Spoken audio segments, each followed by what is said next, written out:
Thank you. Welcome to coming to the class this afternoon. We got two things we're going to cover. One is behaviors of concern. And then we're going to cover how do you respond to armed intruders. Obviously, you've got a lot of opportunity to ask me questions. Given the areas that a lot of you work in, you've got money. Money always gets people going. And you have family and kids. So we got two volatile areas in that sense of places where we can have issues. What behaviors of concern, what this is really talking about, this is not the class that I often do about, how do you deal with the counter person, the person who's upset at the counter. What behaviors of concern is talking about are the things that people throw off, the signs that they throw off prior to committing violence. And that's really what we're going to talk. We're going to spend a bunch of time talking about what are those signs. Because everything, there's always signs. Now I'm going to send a mixed message. And I know right off the bat that I'm sending a mixed message. And it's sort of like Powerball. Right? Your chances of being involved in an armed intruder situation, or involved in a stalking situation, or involved in a situation where behaviors of concerns become important, are like winning the Powerball. It's probably not going to happen. You probably will never win the Powerball. Here's the problem, though. Some people do win it. And because some people do win it, we have to have the ability to recognize when things are going to go wrong, or when to intercede, or when to get involved in things to keep them from having a winner. Because this is not what we want to win. Now, we want to win Powerball, but we don't want to win an armed intruder. We don't want to win a school shooting. We don't want to win a stalking. Those are things you don't want to win. So I know that I'm sending a mixed message. The message is, your chances of being involved in these, really very slim. But somebody does win them, and somebody is involved in them, and they do occur in places. And so that's why we have the training, that's why we talk about it. It'll never happen here. Well, that's not true. And I know that some of you were here for this. 2009, April 20th. We had the two guys show up on campus. They had committed an armed robbery over at the shopping center across the river from us. They ended up on campus. And then we ended up in a lockdown for 6 hours with 3,000 people locked in buildings while we searched for these guys. It was a very long and miserable day. Both from the people who were stuck in the buildings and the anxiety that caused, and from our standpoint of having to try to deal with a lot of unknowns and try to figure out who they were.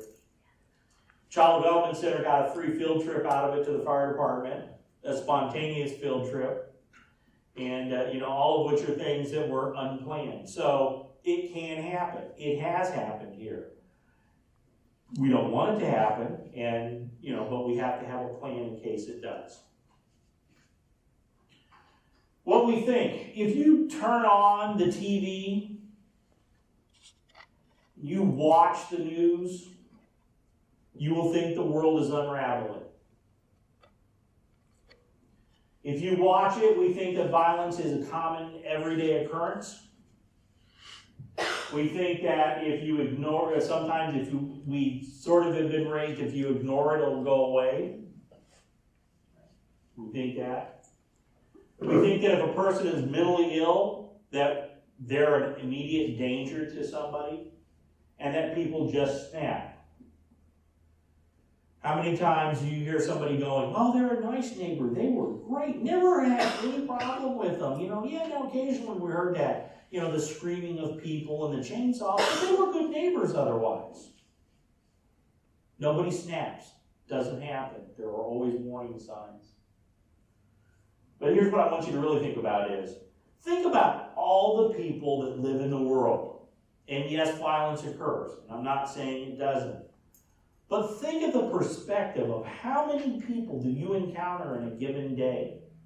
How many transactions do you go through? And there's no violence involved. Nobody gets hurt. And so there is lots of times where violence is still an aberration. That doesn't mean we don't want to watch and look for it and see it coming. But in perspective, it shouldn't be the thing that we concentrate on all the time. Secondly is, our lifestyle, though, does create a situation where being nice to each other has become difficult. And we've forgotten how to be just generally nice to one another. So you get people who are rude and they're demanding and they're obsessed with whatever their part of the world is that day. And that creates situations where it lands on us. And somewhere along the line, we've also forgotten what is that behavior, where not acceptable, has sort of become that norm. And it's reinforced in video games and movies and the TV. And so I think that's a problem that it creates for us. And so we're going to talk about how do you sort of try to differentiate between what is that behavior and the behavior which is really troublesome to us, the things that we ought to be looking at that are going to be a problem. We judge behavior based on a continuum of both what is likely to unlikely. On the far side, likely behaviors, you're going to have people who are mad at you. Why are they mad at you? You're in their way. You're keeping my financial aid from me. You're doing something that's, I don't like what you talked to my child, or you did something there. If I don't pass this math class, right, my future's over, and you just need to you just tell me how to do this. Right? So there's always people who are just upset. Some of these people are people that are other employees that we deal with. They are students that we deal with. They are just the general public. Some of them are our family. The idea of rude. Again, we've lost the ability, I think, to be civil with each other. Just smile at somebody. Just be nice. We've lost that ability, right? Where do you see that at? Why do you know that we've lost that ability? Did I toss out to you, you toss back? Right? Otherwise, it's just me talking. Think about it. Where do you see this behavior every single day? Some of you may even be guilty of participating in it. Driving. How many of you, when you get behind a car, you get in your wheel, and you're in your cocoon, and you're driving, everybody in front of you is suddenly a moron? Because they don't know how the hell to drive because they're in my way. Dumbass. We see this all the time. Look at people when they drive. How many of you are frantically driving? Or they're texting, that's the other group. But you see it all the time. When people come in and they're upset, it may be about you, or it may be just you're the person where it just happens to land because something else is going on. So we'll talk about those. Impaired behavior, so people who are under the influence, bullying behaviors, we see a lot of that. I am absolutely still, to this day, shocked. You're at college, and one of the cases that we handle quite a bit is bullying.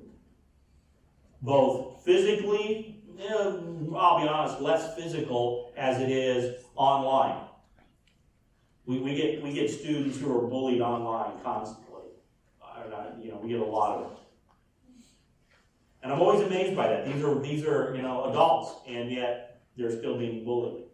Right? High school type behavior. Adults in their 30s and 40s. So we get a lot of bullying that goes on. Quite a bit, very likely. Emotionally disturbed persons, so emotional crisis, relationship violence, disruptive behaviors. In about the middle is suicidal ideation. We're going to talk about that a little bit. College-age kids commit suicide. That is the second leading cause of death for people between the ages of 15 and 24. So some studies say that 1 in 5 college-age students will have contemplated suicide. Mental illness, and that's really uncontrolled. So uncontrolled mental illness is a problem, but controlled mental illness is not necessarily an issue. Most people who are mentally ill are probably going to be a victim, not victimize someone else. Then we get into the unlikely behaviors, which are less likely to happen, but do happen. Stalking. So you have somebody who is stalking another individual. You have threatening behaviors. And then you finally get into armed intruder, which is very unlikely, but it is sort of a culmination of this continuum of behavior. And when you look at behavior, when we're judging behavior, we're judging what somebody's doing, we're judging it against this continuum of behavior.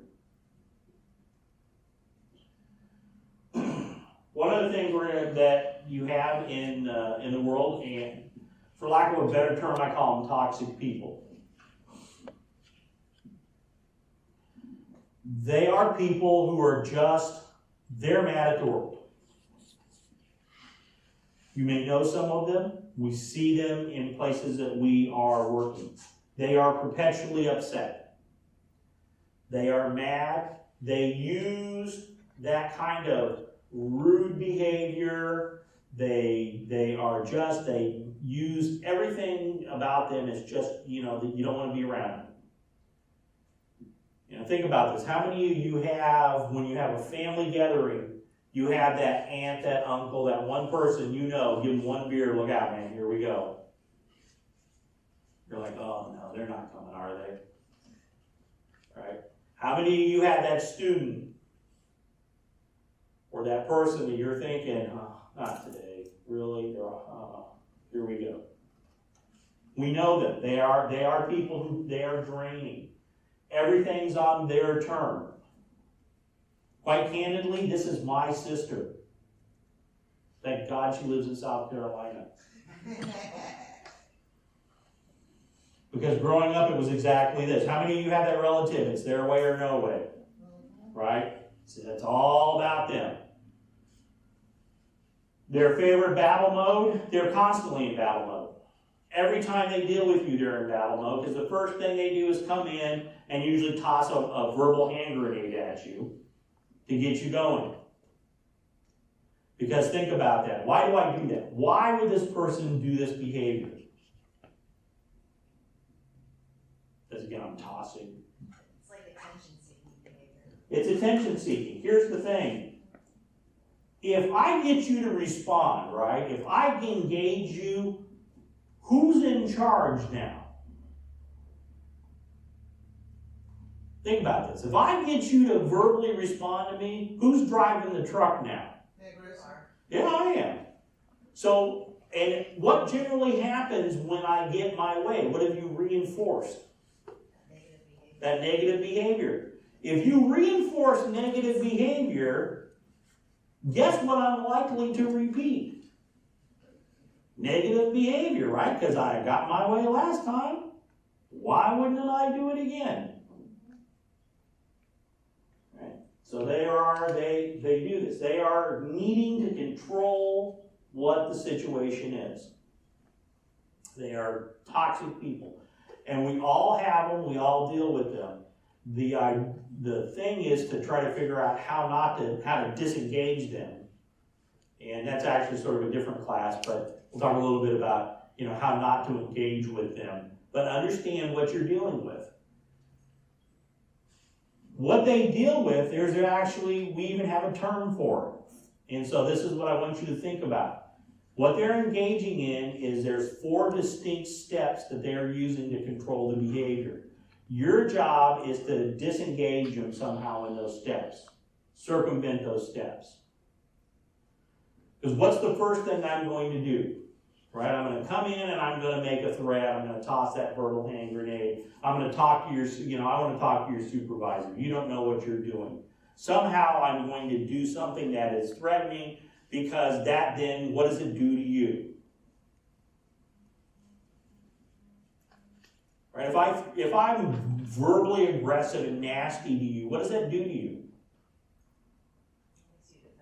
It makes you defensive. Most people get defensive, right? Because if you're good at dealing with this, right? You're either basically in police work, or you're being abused. Because otherwise you shouldn't be good at this. Most normal people are going to be defensive. They're going to be taken off their game. Why do I do it? Because I've reinforced that negative behavior. So I'm going to do it. I'm going to say something. I'm going to toss that verbal hand grenade to you. Why am I doing it? I want to intimidate you. I want you off your game. I want you off balance. And there's lots of ways you can do it. I can challenge your authority. I can challenge what you do. I can just be nasty. And sometimes you don't even have to say something. Right? How many times, especially for financial aid, you'll get this. How many times do you get this? Or even go to a grocery store. That's where I love to watch this. How many times do you get this?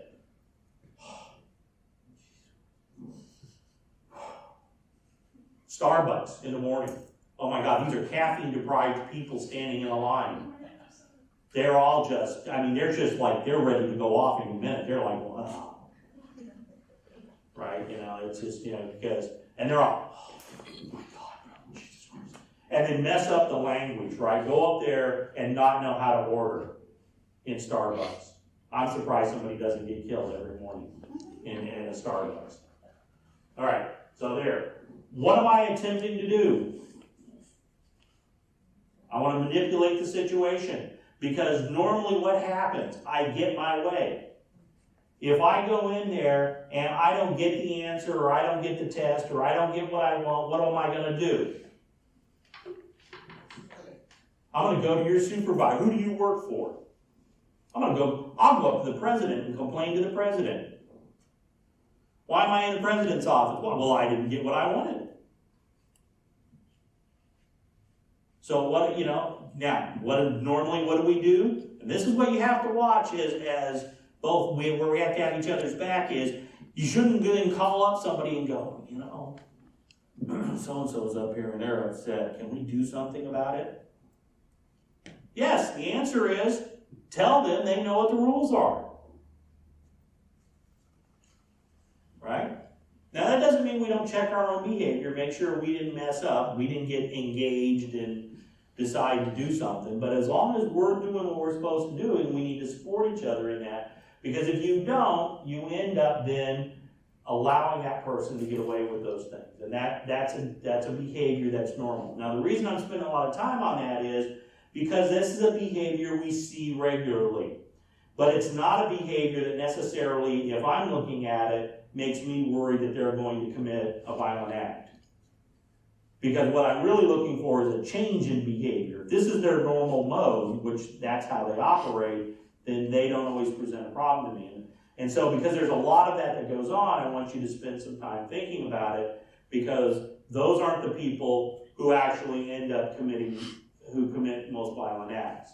If you were to look at the history of those folks, this is not them. They don't have a history of doing this. And then finally what happens is I'm going to escalate it. I'm going to go to the president, I'm going to go to your supervisor, I'm going to do this, I'm going to do something. Here's the other key point I want you to remember, that is, a true threat to your safety has no conditions. There's no conditions. So a true threat to your safety. So think about that. Let's unpack that a little bit. If I threaten you and I say, if you don't do this, now it's probably scary, right? It's terrifying. Most people do not handle threats. But what am I actually doing in that? If you don't do blank. Escalation. Right. but I put a condition on it. And what's the condition? So whatever the condition is I'm really attempting to control your behavior. Most threats, most arguments that you have with a spouse, most arguments that we engage in with family members, and if you want to see perfect examples of this, children. Children argue conditionally. I'm going to hold my breath until I turn blue, right? Because they're after something. My argument and mine would always be, go ahead and do it. Because when you pass out, you'll start breathing again. But remember, a threat, anytime there's a condition, and this is hard to think about when somebody's threatening you, but if there is a condition, what am I really trying to do? Control your behavior. I want something from you. I'm trying to manipulate you. And most of the time when people argue, that's really what's going on. A real threat, an honest-to-God threat, has no warnings. There's no conditions. Somebody ever told you they're going to come and kill you? There's no condition involved in that. There's absolutely no condition. There is no, so that's what a true threat is. If you ever hear somebody, if that's what you hear, that's one of those where you need to you need to get out of the area or protect yourself, because if that's what you heard, there are no conditions. It's not an attempt to manipulate your behavior. That is a true threat. That sort of does that people catch what the difference is? Now, is this bad? Yeah, because if this is happening and this is right here in your face, right, it's hard to keep your wits about you. I'm going to be right, it's tough to stay focused and keep your wits about you when that's happening. So those are toxic people. Those are people that we deal with. Hopefully you don't have a whole mess of them. But if you do, they are certainly folks that we don't want to not pay attention to, but understand that we're going to look at them and handle them in other ways. The other thing that we talk about are just entitled people. And I get a lot of this. They are entitled to tell you, you have to serve me. How dare you not open that hour? Well, wait a minute. So what if I didn't turn in the financial aid form? Doesn't matter anyways. You need to give me money. What do you mean I didn't do this thing? My kid needs to be here because this, it's whatever. I don't care that I didn't do the homework. Gee, give me the answers. What's wrong with you?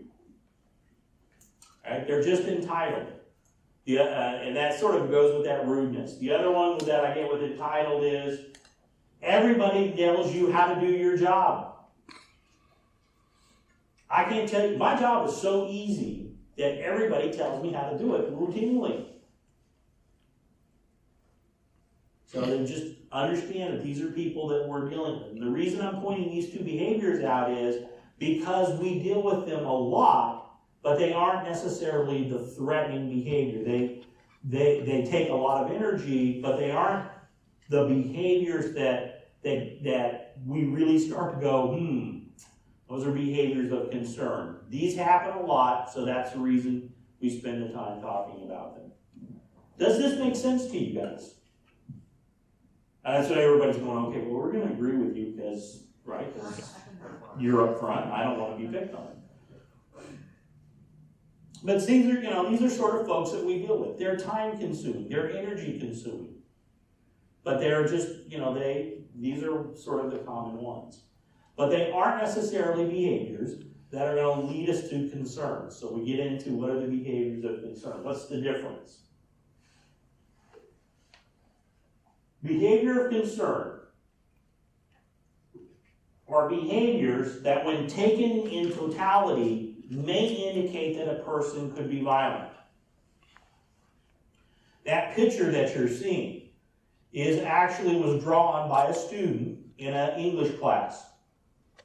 That's a real drawing. From a person who was caught the day before they were going to go shoot up De Anza College. That was a drawing that an English teacher, in retrospect, had seen and didn't say anything to anyone. That was a warning sign that got missed.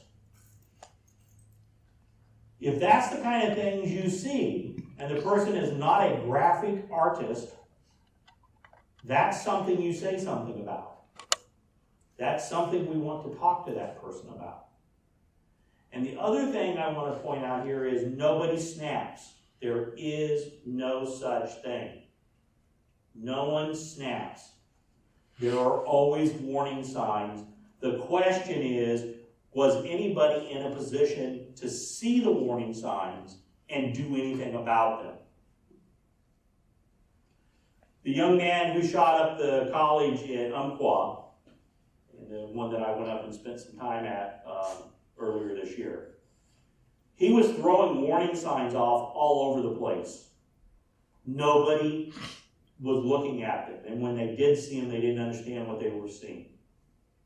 So that's what behaviors of concerns are. Behaviors of concerns are whether the student's doing it, or whether it's another staff member, or with anybody who starts to show behaviors of concern. When we look at and evaluate them, may lead us to indicate that that person is either becoming destructive, meaning they're going to act out on someone, or self-destructive, they are going to take their own life.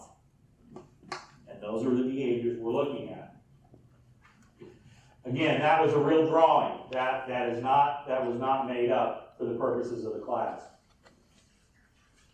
What it is it's a lot of different behaviors. And I'm going to break them down into sort of 3 categories, but it's a lot of behaviors. It's no one thing. It's not a single behavior that says, oh yeah, this is it. So it's a series of behaviors that we look at and we evaluate. Together they can be predictive. So you take it as a whole, we start to see predictive behaviors. And then the way I break them up is sort of things that you might see academically, emotionally, and physically. So, and academically, you could also add this into work performance as well. Sudden unexplained absences. Sudden unexplained absences. People just are not showing up. So somebody who normally shows up pretty routinely or regularly, all of a sudden, they're not showing up. So that might be one that we start to be concerned with. Because what are you going to do? Look at why aren't they showing up?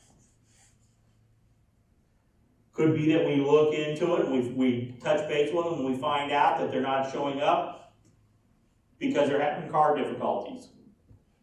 They don't have reliable transportation. Okay, so well, we can explain that one. We touch base with them, and we find out that the reason they're not showing up is that they found out that their spouse was having an affair. Okay. So that's something we need. So, do those things, are there differences there with regards to what we're going to be watching? That's it. Just at least nod for me. Yes. Yeah, good. Thank you.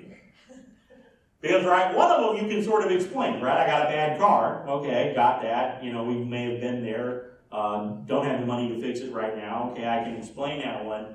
The other one, what is this going to tell me? Now, what am I looking at over here where, they're in a relationship, there's been an allegation where they're cheating, it's causing me to miss work. What's going on here?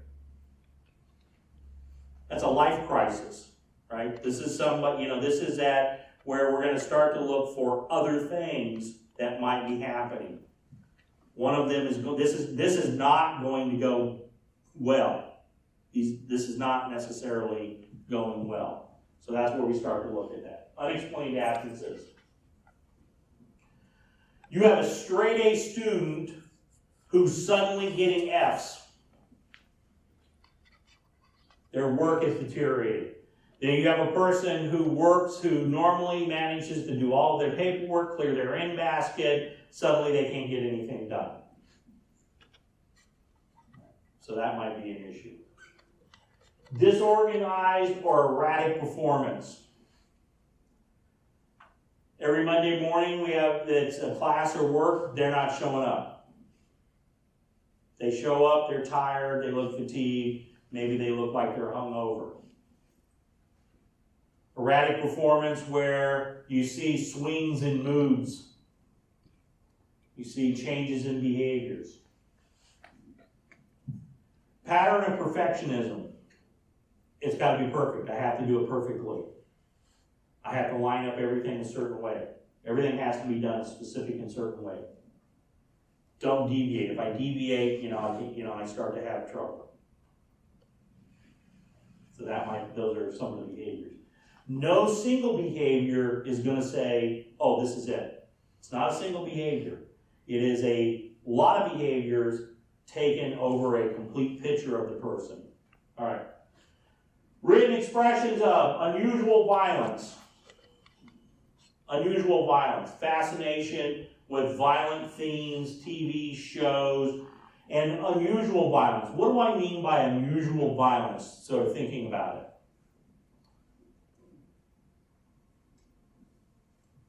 Let's say Lance and I we play a video game called Grand Theft Auto. Right? Grand Theft Auto is a game a lot of young people play. It's basically what you do is you go around in this fictional city, you steal cars, and you engage in gunfights. That's what we're giving our kids to play. So Lance and I are talking about Grand Theft Auto. We're talking about, oh yeah, we jack that car, shoot that person, do this and that. Would that necessarily be unusual?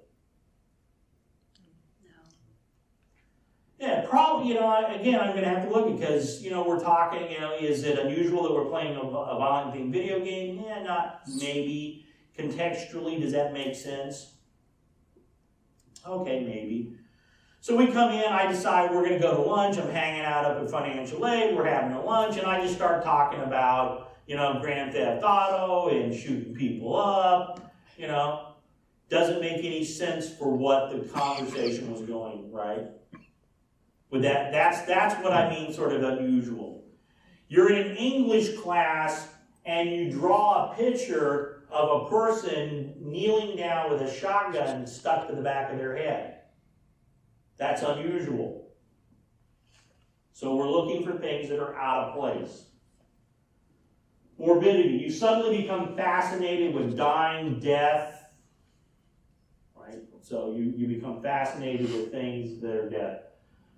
You stop socializing, talking to people, being around anybody. You have despair, confusion. So all of those things might be. People fly off the handle, so you get an evaluation and people lose their mind over it. So their response is disproportionate to whatever it is. You hand them back an assignment and they go absolutely berserk over it. So it's disproportionate. It's not, the behavior is not correct. Now again, none of these behaviors by themselves would necessarily be an issue. The issue is, when do they become a behavior of concern, is when we start seeing lots of them. The other one is change in base. So if the changes in behavior will also create an issue for us. Emotional. Direct statements indicating distress. Anybody who says they're thinking about killing themselves, that's not a joke. Right, that's not a joke. Now, you get a lot of people go, yeah, I'm just going to kill them. All right, okay, if you say that and that's sort of routine, okay, that's not, that isn't it. But somebody talking about, I ought to just kill myself. That's a person who probably needs to be talked to. We need to get them some help, right? And when I say talk to, that doesn't mean law enforcement intervention. That means I need to get them help, right? That also may mean a person who could be having other issues. One of the ones that we talk about all the time, my wife and I have a joke, which comes from, some movie where we go, well, I can tell you, but then I'd have to kill you. You always say it's from some intelligence thing or something. And so if that's what it is, okay, that's contextually, that's not necessarily a problem. But anybody who talks about doing harm to themselves or harm to others, that could be a problem. Significant change in mood. Somebody dies, your mother dies, you're upset. Does that make sense? Yes. Right, yeah. So it's contextually, it makes sense. Significant significant life event. No significant life event. Nothing that's necessarily changed yet. You become very, down, blue, depressed, and it just continues. You isolate yourself. You don't want to be around anyone. That may be, again, indicating that that's an issue. Angry outbursts towards others.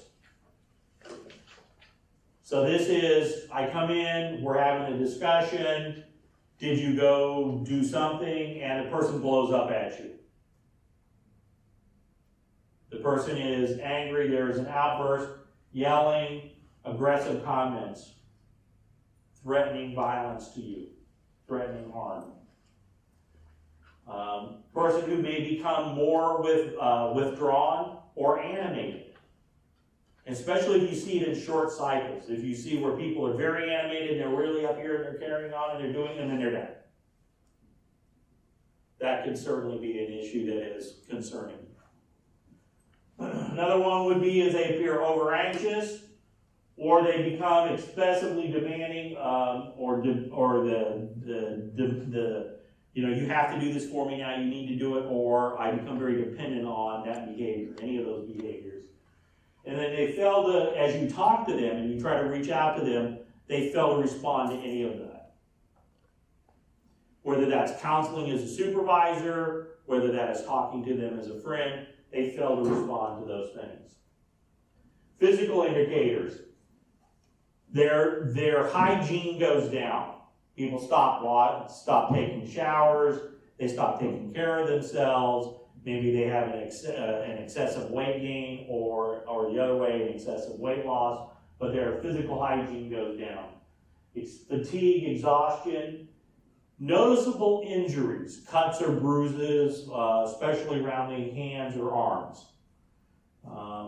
So especially and there's no context to it. If they come in, maybe a person's hands are all sort of cut up a little bit, little cuts, and they say I was doing gardening work, that might make sense. But if I've got a little series of cuts down my arm, that probably doesn't make a lot of sense. Right? And we'll have that going on. Frequent or chronic illnesses. Disjointed thinking. I get accused of this all the time. Because I'll be sitting there talking about something and then I have another thought that runs into my head and takes up that space. And I'm convinced that the older I get, the smaller that space gets. So I have a much harder time paying attention to things. But sort of erratic thinking, more so than just forgetting what you were talking about, having, that moment where you lapse. This is sort of jumping ship completely into something else and constantly, and you're talking to them and they can't stay focused. And it's scroll, and they're over here now. Okay, so that erratic thinking, erratic thought processes. Disorganized speech, rapid or slurred or confusion, that could be substance abuse, but it could be something else going on. Those are all sort of behaviors of concern, right? So all of those things are what we call behaviors. No one of those behaviors in and of themselves are indicative of a person who might commit violence. But taken together, they might be. We're going to talk about where we're headed now is, what do you do with the person who you see this behavior with? Okay, back to suicide. If a person's talking about suicide, they need someone to intervene, whether that is student health services or whether that is us and taking them to crisis clinic. If a person is talking about suicide, they need assistance. So in college-age people, college statistics, 17% report that their friends have talked about ending their lives. So 17% of our students know another student who has talked about killing themselves. And if you think about this at the college, We have been rocked by a number of students in programs who have successfully killed themselves. We have had student suicides.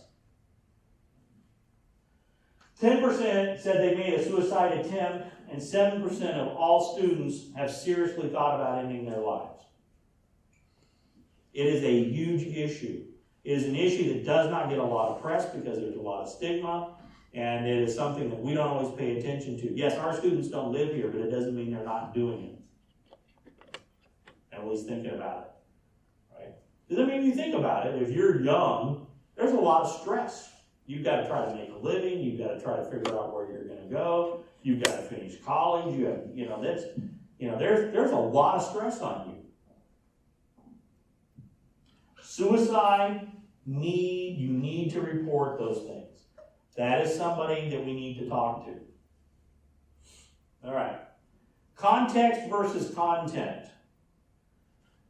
Having a discussion about a video game that is violent themed may not be, and that's what you're talking about. That's a context where, okay, that sort of makes sense. Having an office discussion at a staff meeting and losing my temper and talking about violent video games or violent themes or talking about bringing weapons to work or those things, that doesn't make sense. So sometimes what is said and where it's said at can be more dangerous than saying it in an area that makes sense. Does that, everybody follow? How many of you ever been in a situation where you've been in a conversation and somebody says something and you're just going, ooh? Anybody? No? Yeah? Lance, I'm loving you because at least you got body language, man. You're good. No? Okay, anybody? Family? Anyone? No one? Oh, man, I'm dying. All right. So one of those is, surely you've all been in a situation where you've had somebody say something. This is maybe not where it's maybe not the violence. It's just where you're like, ooh, I can't believe they said that. It's like, ooh, oh, man. Really?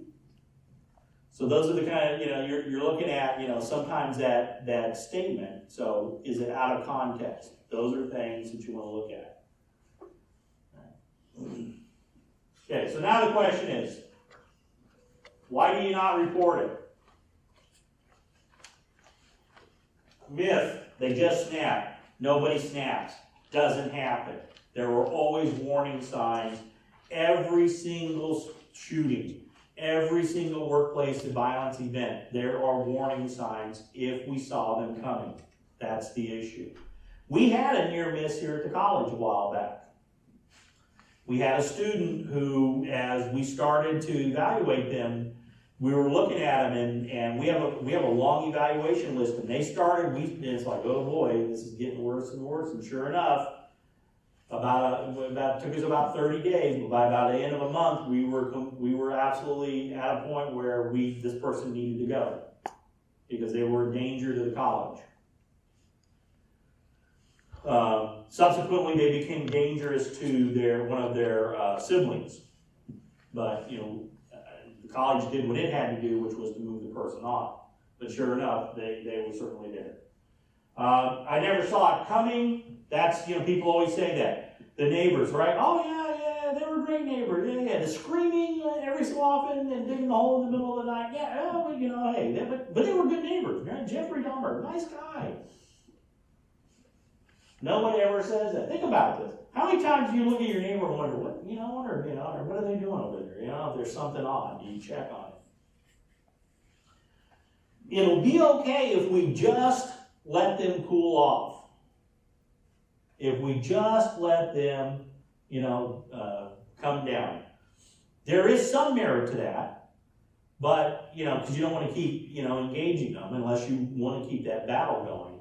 But just ignoring the problem is not going to make it go away. It's not going to stop. Violence is random and unpredictable. It seems that way. It certainly seems that way to most people, but in fact it isn't always. It's usually not random, and most of the time it is predictable. We can see it coming. Bullying is often one of the first signs that we see. So if you're dealing with a parent, a student, a staff member who's engaging in bullying behaviors, that's somebody we want to start paying attention to. Those are somebody we want to start looking at, because that's often one of the first and earliest hallmarks that you see in this. And without intervention, they're not going to get any better. You have to do something. All right. So, how do you respond? What do you do? First thing is, who do you reach out to? You can either call the college police, or you can call student health services. And even if you're not sure, I would rather you call us and say, hey, here's what I got, what do you think? The other thing is, a lot of times, we will know the person already. They may be new to you, but they're not new to us. We already know who they are. We've already been dealing with them. So reach out to us. Do not assume that someone else will do it. Now you can, as like a financial aid office or as a child development center, you could go and say, hey, here's what's going on at the staff meeting, and then somebody there decide who's going to make the call. But don't assume someone else will do it. Right? Well, yes, their kid may be here, but they're a student. Somebody else will make the report. That may, in fact, not be the case. Don't assume that.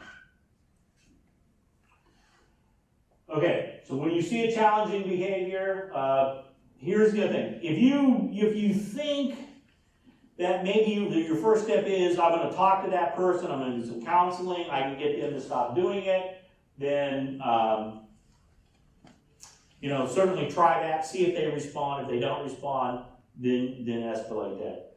The other big one is pay attention to your instincts. If your instincts are yelling at you saying something's wrong here, something's not right, I don't know necessarily what's right or why it's wrong, then I want you to pay attention to those instincts. Our ancestors who didn't pay attention to their instincts, who walked up to like a saber-toothed cat and went, here, kitty, kitty, right? They got eaten. They didn't survive. That's why you have instincts. You have instinct. Pay attention to them. If something's telling you there's something wrong, something's not right, I want you to pay attention to that, and that would be make the report, and then we'll look into it. Because maybe really what the person needs is, it's a cry for help. We can get them some counseling or some assistance, and then that resolves the issue. You can always call us and do what we call what if. And that's just simply calling and checking to say, what if? When you call us, what we're going to do is start an evaluation process. We have, all the officers are trained, and I train them all, in threat assessment. We go through, it's a very long and very deliberate process, but we look at what the situation is, their behaviors, their relationships, what's the context, social media. We do a lot of things, but we put it together and we say, okay, how dangerous is this person? We're looking for dangerousness. And again, what we had what started as a spitting incident up in the testing learning center. Guy was spitting on the ground.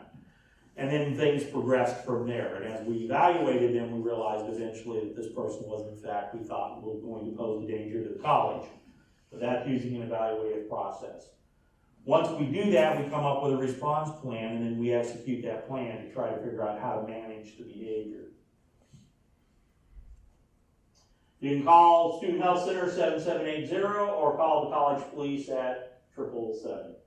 Other classes, if you, that we're going to do armed intruder here in just a second. We're going to shift gears. The other classes that you can do is, if the one that I do is called Dealing with Disruptive People. I know some of you guys have been through that one.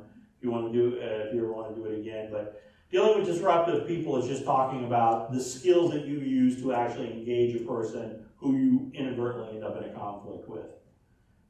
And so those are resources. I also have some other videos and some other training that's available to you guys. Any questions about anything I talked about? No? Okay. Let's jump ships. Let me reorient my PowerPoint, and we're going to do armed intruder. The problem is, like Powerball, it is possible that it's going to happen. The one thing that's like Powerball, that's unlike Powerball, here's a pamphlet too that's going to track along with what I talked about. One of the difficulties in this, that unlike Powerball, where Powerball changed the odds so it was harder to win, sort of in the world right now, the odds have changed so you're more likely to be involved in an active shooter situation. So if you travel to parts of the world where there is a lot of instability, your chances of being involved in an active shooter situation go up. Depending on what happens in the United States at times, you could be involved in an active shooter situation where I would have said 20 years ago, I would have said no, probably very unlikely. It's probably more likely, but it's still, again, like the Powerball. Your chances of it happening are really very slim. And I know that I'm sending a mixed message when I do that, but I'm trying to put a balance on, yes, it could happen and you better have a plan, but your odds are that it's not going to happen to you. All right, we talked about that briefly. So, when everybody got on that airplane, nobody thought they would land in the Hudson River. Nobody gets on an airplane going, I want to be in an airplane crash. That's what I want. I'm bored. I got nothing else to do. Nobody ever thinks you're going to be in a disaster. You don't go to a movie theater thinking that somebody's going to come in the exit door and shoot it up. We don't come to work ever thinking that somebody's going to show up and shoot up a classroom or attack somebody with a knife in a classroom.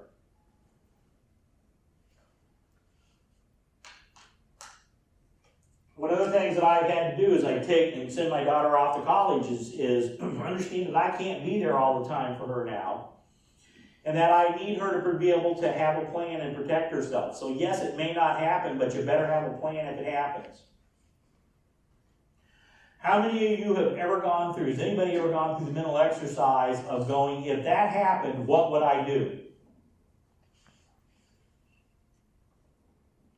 I challenge you to do that next time. I go into a movie theater, and of course, you don't have the luxury of having somebody like me, torturing you all the time, but I do that with my daughter, and I go, what are you going to do if the guy comes in the exit? And then I make her run the drill. My daughter, who I taught over the years, we'd get on an airplane, and I'd always have her count the exit rows. Why would I have her count the number of rows to the exit? Because if that airplane lands in the Hudson River, you better know how to get to the exit. She goes, she's going to fly to France with her school. Her mom gets this thing, I'm having a great time, at the airport. The only thing she sends me as a text is 5 rows. Yes, I did my job. 5 rows to the exit. Have a plan. I don't make her paranoid, but she's got a plan. People with a plan survive. People without a plan, when something goes wrong, they just simply get in the way. People with a plan survive. Have a plan. Always have some thought about what to do. If something's starting to go wrong, take action. Do not wait for other people to validate what's going on around you. And in some cases, you may not be able to act independently. You guys don't get to act independently because you have to take care of the kids. So you're in a tough spot. You don't get to act, so you have to act differently, but take action. All right. We talked about see something, say something. All right. What an armed intruder event is, it's a deliberate attack. It's not a result of domestic violence. It's not a result of targeted, where I'm going after a specific individual. It's not a person who I'm going to get even with somebody. It is a deliberate attack, and it's designed just to kill people. There is no reasoning with them. There is no, geez, let me talk you out of this. This is not a hostage situation. It's not a robbery that goes bad where they take hostages. This is I'm attempting to kill people. And I'm either doing it because I'm ideologically based, so I'm doing it as a result of, as a sort of a terrorist event, or I'm doing it because somehow in my life, I've decided that this will make me famous. Because a lot of these shooters, if you look at them, They have been abject failures their entire lives, and the only thing they go down in history is you remember their name because of what they did. And so as a result of that, they are simply trying to run up a death toll. There are places on the internet where they track each other. One of them called Spree Killer. And they actually track each other and try to one-up one another. Okay. The other one is, it is unpredictable. It's going to happen fast. It's usually over with in 4 to 5 minutes. So this presentation takes longer than the event. It's 4 to 5 minutes, it's done. So you have to take action, and you will never get a notice. I won't say never, but you are highly unlikely that you will get a notice to take action. You have to act on your own. Just like anything, there are phases where the person creates a plan, they plan what to do, they make an approach, which is usually a dry run, and then they finally do it. Our job is, if we're doing behaviors of concern, is to catch them in these areas.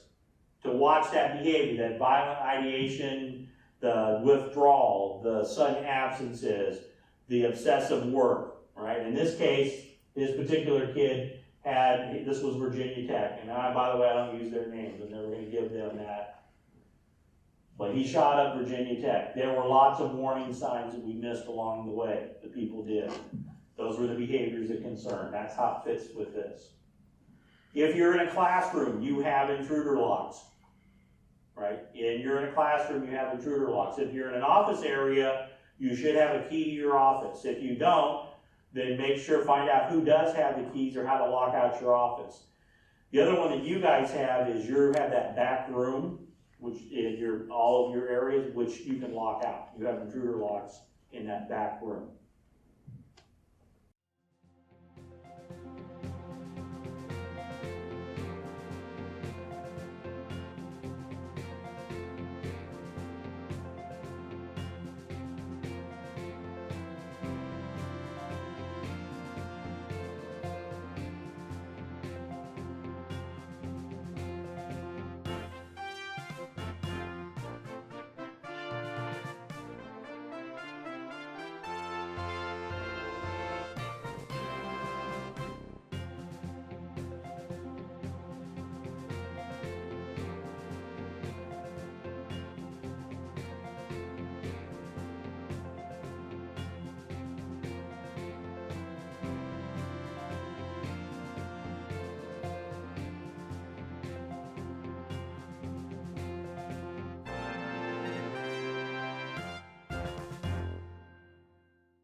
Using the intruder key, you can engage the intruder lock.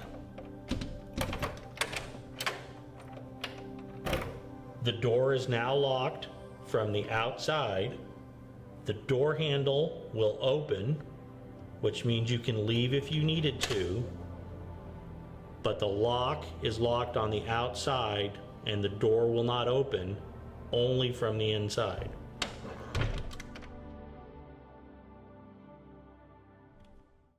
So, as we can see, if we heat the gas up, it is going to expand accordingly.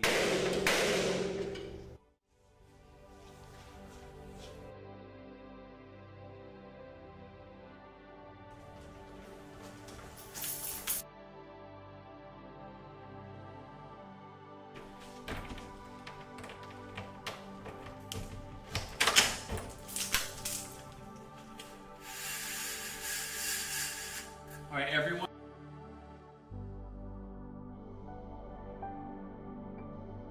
And spread out in the room. Keep calm. Help is on the way.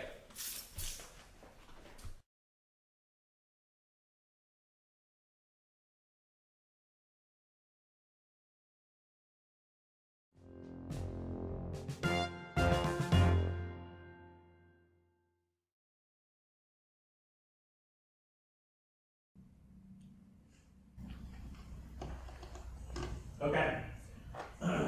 During the emergency, you need to take charge.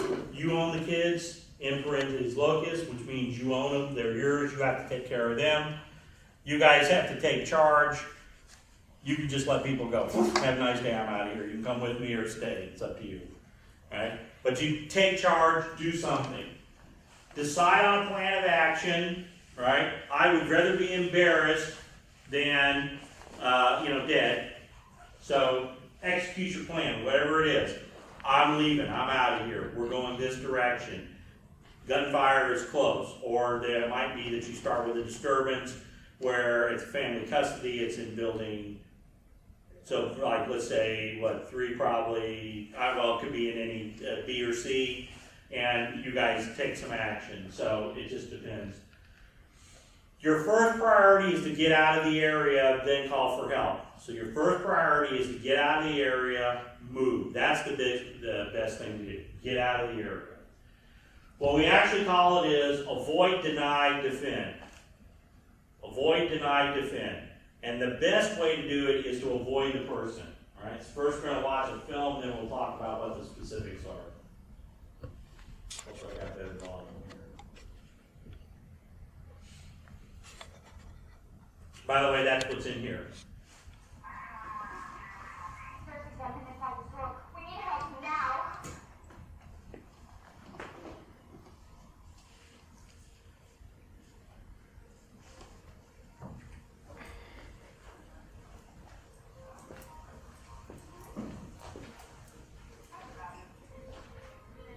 What's going to be the solution by the time we... All right, thank you. Appreciate it. Actually, thank you. He's got an idea. Let's go try. I don't know if your dog would be interested.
Inside the store. He's shooting the place up. We need help now. Issues that we found. Okay, let me see what that is. See what's going on.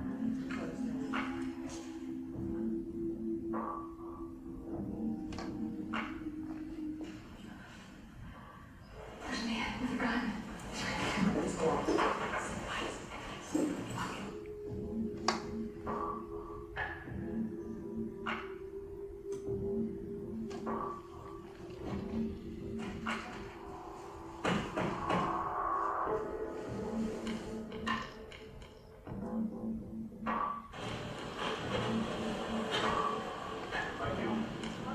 There you go. Okay, you're safe for that. It's gotta be gone straight. Look, thanks, but I'm... No, look!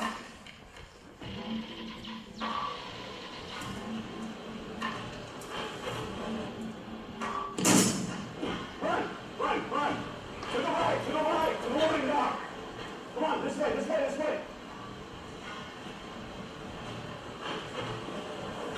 Oh, no, there. Yeah, in here.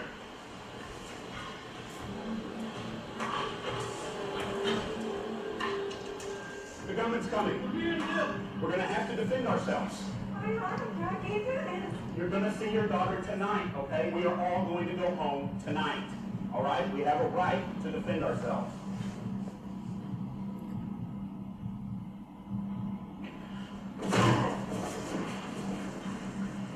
Get the gun! Hey! Hold on.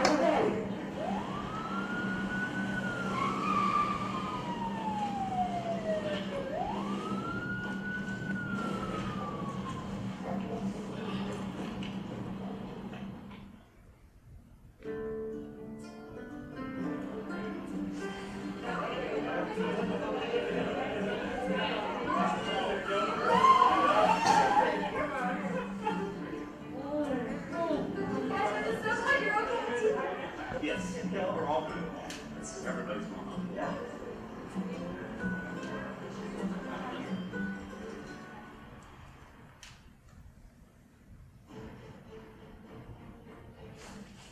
If you ever have the misfortune to be in an active shooter event, you deserve to survive. In our research, we have found that the actions that potential victims take during these events are critical to their survival.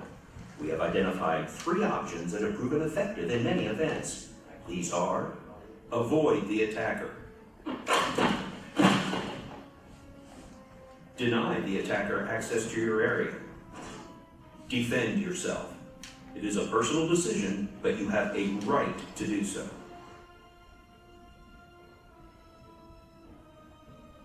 Avoiding the attacker starts with being aware of your surroundings at all times and knowing what is going on around you. If you see or hear something that looks suspicious, take action. For example, the stalker took immediate and effective action to protect himself when he observed the shooter pulling out weapons from the bag. Others, however, hesitated, and this hesitation can cost them valuable time that they could have used to get away from the threat. If you hear something that is, or could be, gunfire, start trying to get away from it as soon as possible. Gunfire has a distinctive sound. Inside of buildings, the sound can be muffled or distorted.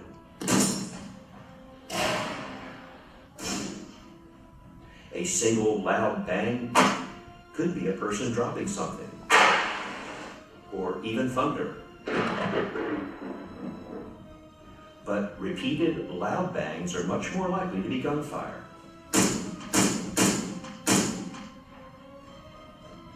Additionally, look at the reaction of others. Are they startled or scared? Are they running? What are they saying?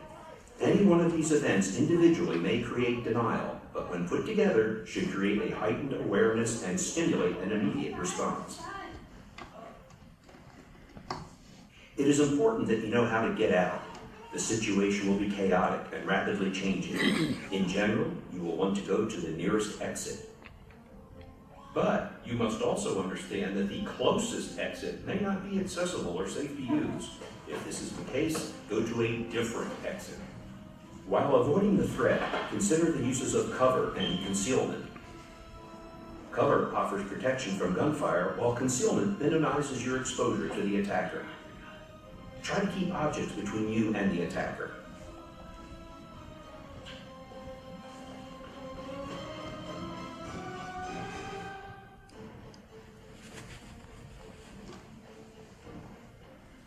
If you can't avoid the attacker, sometimes the best option will be to deny the attacker access to your location.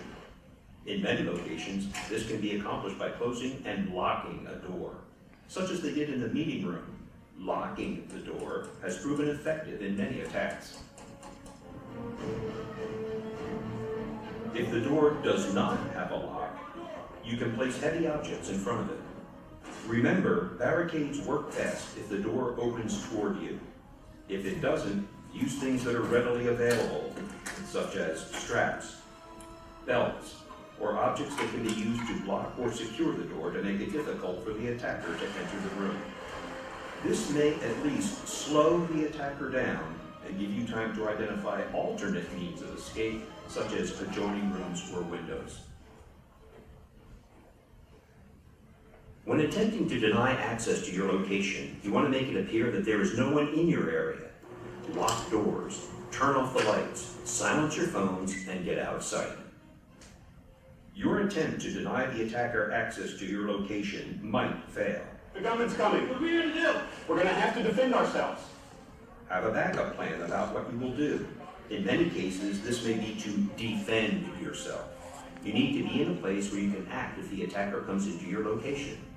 In most rooms, you will line up against the same wall that the door is on, near the door so you can react, but not directly in front of it.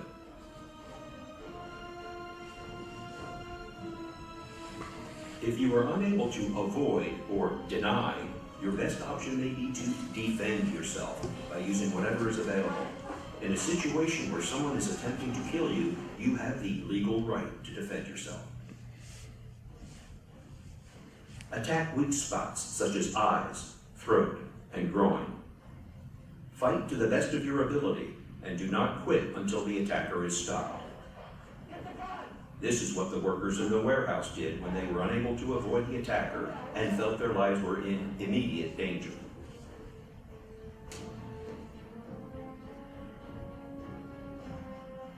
Whatever option you choose, call 911 as soon as you are in a safe location. Provide any information that you know. The operator will ask you a lot of questions. If you don't know the answer, don't guess. Just say you don't know and only state the facts. I'm not sure. There's three of us in the room when I was going swimming. This will be a complex situation, and we can't tell you what you should do in every case. What we can do is provide you with information about the options that we have found to be most effective for surviving these attacks. The ultimate choice is yours. What you do matters. Avoid the attacker. Deny access to your location. Defend yourself. Law enforcement will be entering a chaotic scene with limited information. Their first priority will be to stop the threat to your safety. The police may not know where or who the threat is. Listen and comply with their commands immediately. Put it down, sir. Put it down. Both of you on the ground. Police are trained to look at people's hands to assess threats. Do not have anything in your hands that could be perceived as a weapon, such as a cell phone. Show me your hands, sir. Show me your hands. Move to us. Everybody, keep your hands up, please. Walk out the door. If told to do so, stay where you are and do not make sudden movements. Again, follow all commands.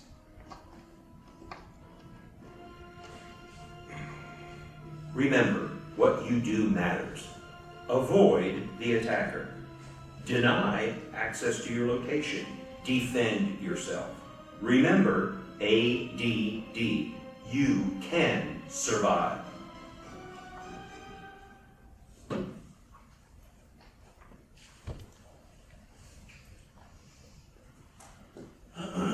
Okay, so the first one is keep aware of your surroundings, know what's going on, pay attention, listen to those sounds. Remember, the gunshots you hear on TV are not real. It's not what they sound like. So usually the difference is gunshots are rapid and they have a really very loud, sharp report. I mean, it's a bang, bang. And actually, in the Intruder lock video, we were firing live blanks outside of the classroom. So that's what it sounds like. All right. Leave your stuff. Get out of the exit. Don't take your stuff with you. Just like an airplane, when you're leaving an airplane, get out of there. That's the first thing to do. Call 911 when it's safe. The more distance you can put between you and an attacker, the better off you are. Contrary to TV, where a guy pulls out a gun, he's doing stuff and jiving with it and all this stuff, and he manages to hit people, that's not happening. Shooting a handgun takes a lot of practice, any weapon, and it takes a lot of skill to be able to hit people, especially when they're moving.